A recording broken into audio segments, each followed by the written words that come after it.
Hello students, जय Shri Krishna. 10th class Hindi medium. और मैं आज आपके लिए साइंस में लेकर के आया हूँ प्राकृतिक संसाधनों में सुधार का चैप्टर, जो कि बड़ा ही आसान सा और बड़ा ही इम्पोर्टेंट चैप्टर है। प्राकृतिक संसाधनों में सुधार। देखिए, पहले तो हमें ये समझना है कि प्राकृतिक संसाधन क्या होते हैं। ठीक है, प्राकृतिक संसाधन हमारे वो ऐसे संसाधन हैं जो कि हमें प्रकृति के द्वारा प्रदान किए गए हैं और जिनका कि हमारे दैनिक जीवन में बहुत अधिक उपयोग होता है, जिनके बिना हम जीवित नहीं रह सकते। हम जिनका उपयोग करते हैं, प्रकृति की जो धरोहर है, जो देन है, वो सभी प्राकृतिक संसाधन कहलाते हैं। तो प्राकृतिक संसाधनों का प्रबंधन इसमें चैप्टर ही है, मैनेजमेंट ऑफ नेचुरल रिसोर्सेज। बड़ा आसान सा चैप्टर है। प्राकृतिक संसाधनों का प्रबंधन का मतलब है उनका रख रखाव, सुरक्षा और वो सभी इस तरीके से किए जाएं कि वो जो है आगे आने वाले पीढ़ियों के लिए हमें उनको बचा करके रख सकें, यानी जिनका उपयोग हम भी कर लें और इस तरह से हम उसका उपयोग करें और इस तरह से हम उनका प्रबंधन करें कि आगे आने वाली पीढ़ियाँ भी उनके लिए तरसें ना और हमें वो सारी चीज़ें प्राप्त हो पाएँ, उन आने वाली पीढ़ियों को भी वो सारी चीज़ें प्राप्त हो पाएँ। तो इस चैप्टर में हमें मुख्य रूप से तो यही पढ़ना है। इसमें बहुत सारी चीज़ें होती हैं प्राकृतिक संसाधनों में। वायु होता है, जल होता है, खनिज लवण होते हैं, मिट्टी होती हैं, पहाड़ होते हैं, नदियाँ होती हैं, पेड़ पौधे होते हैं। तो ये सभी चीज़ें जो है प्राकृतिक संसाधन कहलाती हैं। आगे बहुत सारी बातें होती हैं। प्रदूषण क्या होता है? प्रदूषण वो पदार्थ मतलब हमारे कोई भी वस्तु होती है, उसमें अगर कोई भी लाभकारी पदार्थ अगर घट रहे हैं, लाभकारी पदार्थ अगर घट रहे हैं किसी भी वस्तु में से, किसी भी चीज़ में से, जैसे जल है, जल में का फार्मूला तो जल का H2O होता है। तो H2O जो फार्मूला है, इसका मतलब उस जल में केवल हाइड्रोजन और ऑक्सीजन होनी चाहिए, लेकिन उसके अंदर कुछ खनिज लवण भी हो सकते हैं। लेकिन अगर उसमें से वो लाभकारी चीज़ें घट जाएं, ऑक्सीजन की परसेंटेज उसमें से कम हो जाए, हाइड्रोजन उसमें से कम हो जाए, या कुछ इस तरह से लाभकारी चीज़ें घट जाएं और कोई हानिकारक जैसे कि आर्सेनिक है, यूरिया है, ये सभी यूरिक एसिड है, ये सभी चीज़ें अगर उसमें बढ़ जाएंगी तो क्या होगा? प्रदूषण कहलाएगा। ठीक है, हानिकारक चीज़ों का बढ़ना हमारी प्रकृति में वायुमंडल में ऑक्सीजन कितनी है? 21%। और कार्बन डाइऑक्साइड कितनी है? 0.03%। तो वो कार्बन डाइऑक्साइड बढ़े या घटे, ऑक्सीजन बढ़े या घटे, तो ये सभी चीज़ें क्या कहलाती हैं? प्रदूषण कहलाती हैं। अब आते हैं प्रदूषक पर। प्रदूषक क्या होते हैं? ऐसे पदार्थ जो कि प्रदूषण फैलाते हैं, प्रदूषक कहलाते हैं। ठीक है, कोई भी पदार्थ जो कि प्रदूषण फैला रहा है वो प्रदूषक है। तो और ऐसे ही वनोन्मूलन, मेरे हिसाब से तो ये बड़ा आसान सा पॉइंट है जिसको आप इजीली अपना क्लियर कर पाओगे, समझ रहे होंगे। वनोन्मूलन क्या है? वनों की कटाई जो है वनोन्मूलन कहलाता है। तो इसके बहुत सारे कारण हो सकते हैं। यहाँ मैंने आपको ना ये केवल पॉइंट दिए हैं, इनका एक्सप्लेनेशन आप स्वयं कर सकते हो। मैंने यहाँ पे केवल हेडिंग लिख दी है, ये मान लीजिए आप इसका। शहरीकरण का मतलब है कि वन जो हैं वो लगातार शहर बनते जा रहे हैं, लोगों को शहरों की तरफ लोगों का रुझान बढ़ता जा रहा है, ग्रामीण अंचल को लोग छोड़ते जा रहे हैं, शहरों का निर्माण लगातार बढ़ता जा रहा है, शहरों का लगातार विकास होता जा रहा है, शहरों का में जो लगातार वृद्धि होती जा रही है, लोग लगातार जाकर के शहरों में बसते जा रहे हैं। तो ऐसा करने से क्या होगा? ऐसा करने से होगा ये कि जो उपजाऊ ज़मीन है वो ख़त्म होती चली जाएगी, और जब वो उपजाऊ ज़मीन ही ख़त्म होती चली जाएगी तो क्या होगा? वहाँ ना तो पेड़ पौधे होंगे, ना खनिज खलिहान होंगे, ना कोई और चीज़ें होंगी। तो जिसके कारण जो है वनोन्मूलन, जो पेड़ पौधे हैं उन्हीं को काटना पड़ेगा और वो जो है उनके लिए हमारा जब पूरी तरह से नुकसान होगा। इसके बाद औद्योगिकरण का मतलब है कि उद्योग धंधे लगातार बढ़ाते चले जा रहे हैं हम। ठीक है, उद्योगों का विकास लगातार होता जा रहा है। कुछ जो है फैक्ट्रियां लगातार बनती चली जा रही हैं। फैक्ट्रियों के निर्माण के कारण जो है वो जो है शहर ये वनोन्मूलन होता जा रहा है, वन काटे जा रहे हैं लगातार। सड़कें और रेलवे लाइन बन रही हैं, लगातार वृद्धि होती जा रही है। कहीं 6 लेन, कहीं एयरपोर्ट, कहीं और बहुत सारी चीज़ें। तो इन सब चीज़ों के कारण वनोन्मूलन होता जाता है।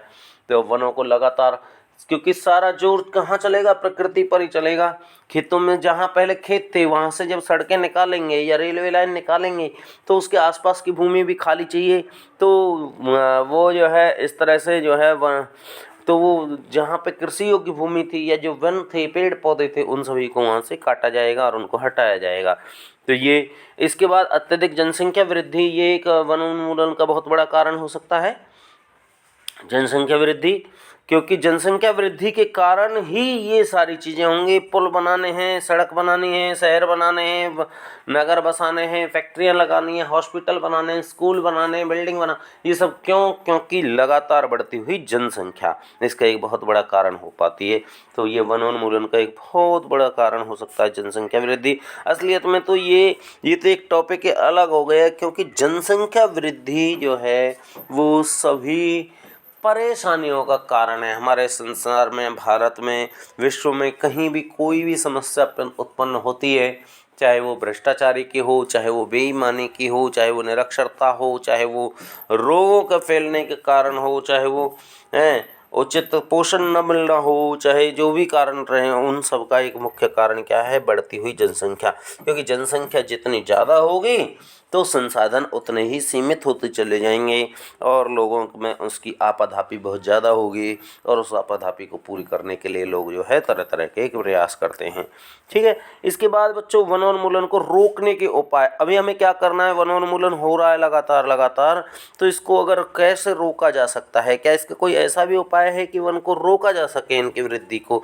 वनोन्मूलन, पेड़ पौधे कम से कम काटे जाएं और हम अपने कामों को भी कर पाएं। तो क्या करें?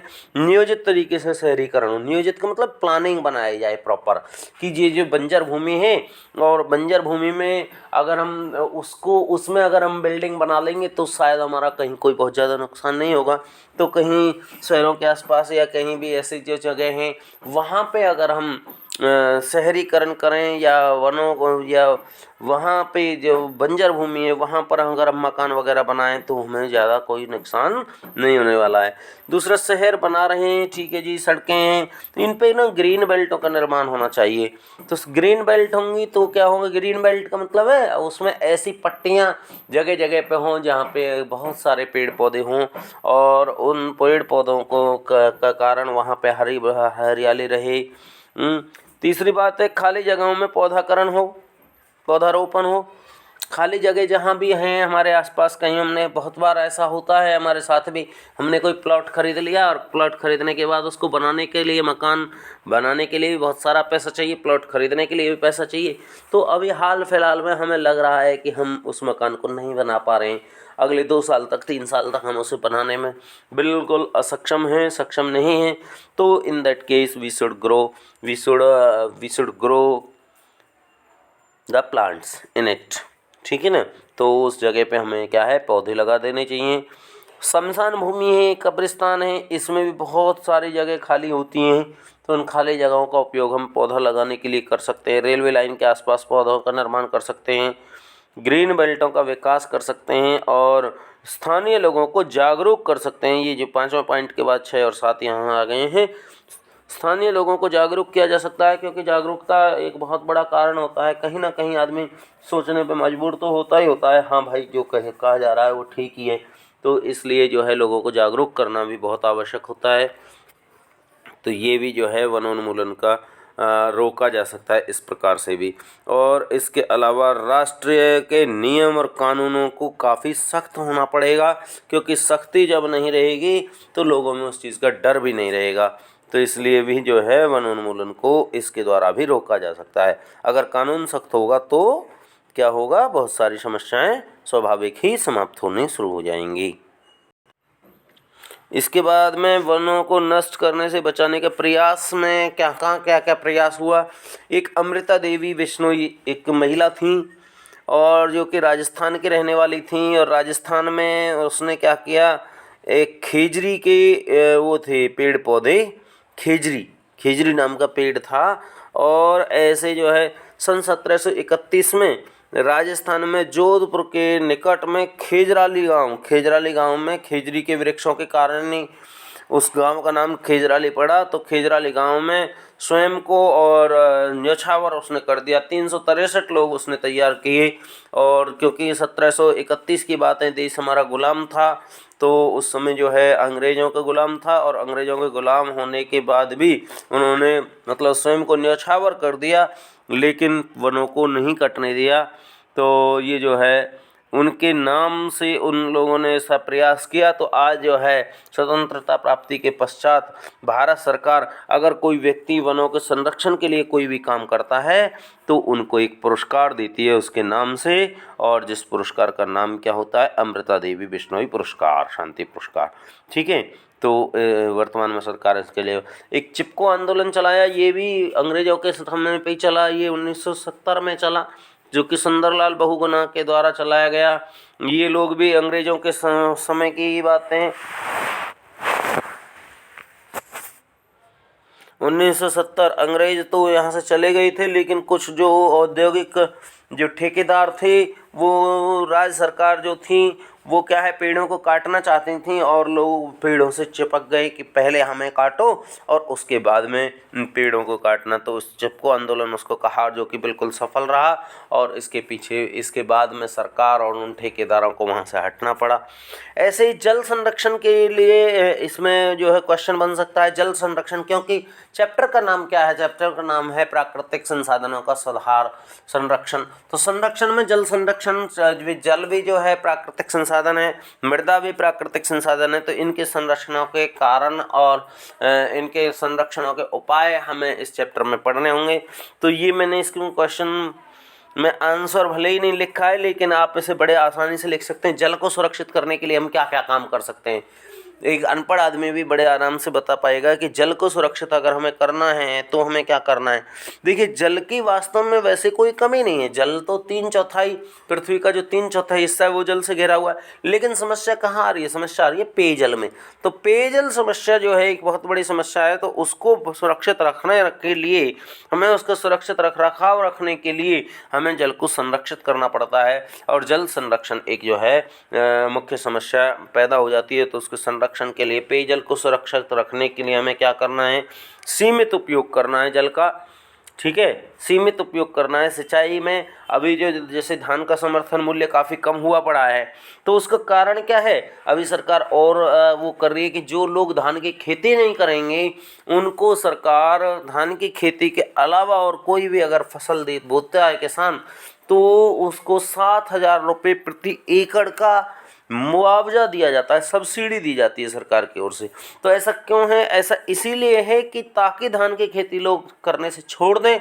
और धान की खेती छोड़ देंगे तो क्या है, अधिक जो जल है वो खर्च नहीं होगा, क्योंकि भौम जल स्तर काफ़ी नीचे का होता जा रहा है। और जल स्तर के घटने से लोगों का दबाव उसके ऊपर बढ़ता जाता है। तो गेहूँ, ये धान का समर्थन मूल्य कम होना, ये जल संरक्षण को सुरक्षित करने का एक उपाय है, एक प्रयास है। एक तो ये बात हो सकती है। और दूसरा, ऐसे ये क्लियर हो गया, ऐसे ही जो है वो किया जाए, ऐसा प्रयास किया गया कि जिससे कि जल सुरक्षित रह पाया। ठीक है। और हम जो है उसका कम उपयोग कर सकते हैं, उसका पुनः उपयोग कर सकते हैं। घर से जो निकला हुआ जल है उसको पेड़ पौधों के लिए हम उसको उपयोग कर सकते हैं, बजाय प्योर जल के, बजाय शुद्ध जल के पेड़ पौधों को देने के लिए हम घर से निकले हुए जल का उपयोग कर सकते हैं। तो बहुत होता क्या है कि बरसात होती है और बरसात में बहुत सारा पानी आता है और वो पानी ऐसे के ऐसे ही बह करके चला जाता है। तो वो पानी बहे ना, वो पानी सुरक्षित रह पाए, उस पानी का कहीं कोई उपयोग हो पाए, तो इसके लिए जो है बरसात के जल को संरक्षित करने के लिए हमें जो है उस सिस्टम बनाना होगा। और उस सिस्टम के द्वारा हम जो है आसानी से उसको सुरक्षित रख पाएंगे। तो इसके कारण जल संरक्षण हो पाएगा। ठीक है। पानी में तालाब इत्यादि, नदी इत्यादि के किनारे कपड़े इत्यादि ना धोएं, साबुन इत्यादि का इस्तेमाल ना करें, नदियों में जो है अस्थियों को उसको ना बहाएं, मरे हुए पशुओं को नदियों में ना, नहरों में ना बहाएं। तो ये सभी जल संरक्षण के उपाय हो सकते हैं। फैक्ट्रियों से निकलने वाला जो कचरा होता है उसको जल में न डाला जाए, तो ये जल संरक्षण के भिन्न भिन्न उपाय हो सकते हैं। इसी प्रकार मृदा संरक्षण की बात आती है तो मृदा संरक्षण भी बहुत एक अच्छा और बड़ा आसान सा पॉइंट हो सकता है। मृदा को सुरक्षित रखना, तो वो मृदा संरक्षण है क्या है, जब ऐसा अगर हम नहीं करते हैं तो मृदा की स्वाभाविक उपजाऊ शक्ति खत्म हो जाती है। तो ऐसा करने से जो है बहुत सारी समस्याएं आती हैं। तो मृदा को संरक्षित रखा जाए, और मृदा को संरक्षण के लिए बहुत सारे उपाय हैं। हमें क्या करना है, हमें ये करना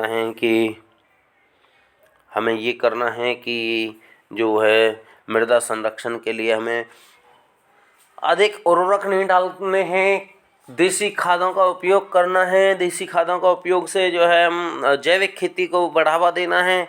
तो ऐसा करने से हम मृदा को सुरक्षित कर पाते हैं। तो बच्चों, इन्हीं के साथ में आज का ये चैप्टर आपका समाप्त होता है। धन्यवाद। जय श्री कृष्ण।